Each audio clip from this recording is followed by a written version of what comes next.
When is it legal to intervene militarily in another country? Right now, there are only 3 ways to get authorization to take military action across borders. The first is self-defense. Pretty self-explanatory. You get attacked, you can cross your enemy's borders if you have to in order to stop them from threatening you. The second way is to be invited by a country to intervene in their affairs. For example, a government may ask another country to come in to help them fight a civil war. The third and final way to get permission to intervene is to get authorization from the United Nations Security Council.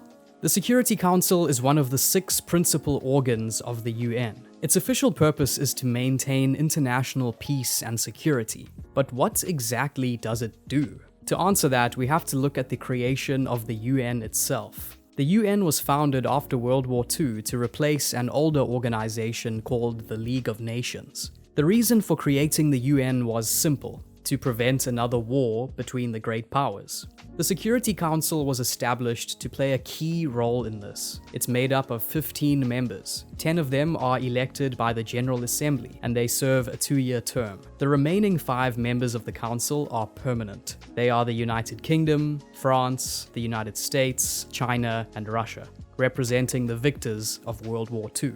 These Big 5 members also each have a veto, meaning that they can block any action the rest of the council votes to take. So for the Security Council to actually do anything, all of the Big 5 members need to support the action or abstain from voting. Needless to say, this is a pretty tall order. During the Cold War, for example, the Security Council was essentially paralyzed, since the USA and the Soviet Union would never agree to any action. Not to mention, the veto means that the Security Council is unlikely to ever authorize military action against one of the Big 5 countries. Unsurprisingly, the use of the Security Council to maintain peace and security has a complicated and controversial history. The Council has been criticized both when it has taken action and when it hasn't. So far, we've looked at the 3 cases when military intervention can be legal. But the law by itself isn't always a good enough guide for how countries should act. After all, the law evolves over time as norms change. Then there's also questions around the ethics of intervention. Just because something is legal doesn't necessarily mean it's the right thing to do.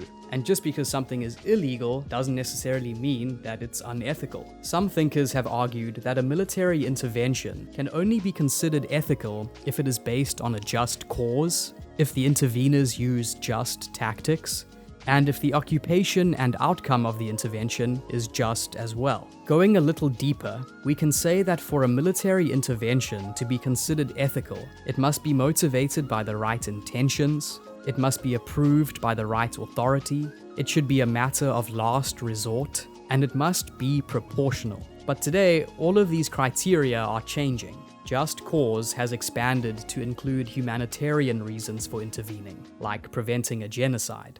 Right authority is generally still viewed to lie with the Security Council, but today the disagreements between the USA, China, and Russia mean that it's unlikely that the Council will agree on any meaningful action anytime soon. In short, a lot of important questions remain concerning military intervention and the Security Council. Answers, however, appear to be in short supply.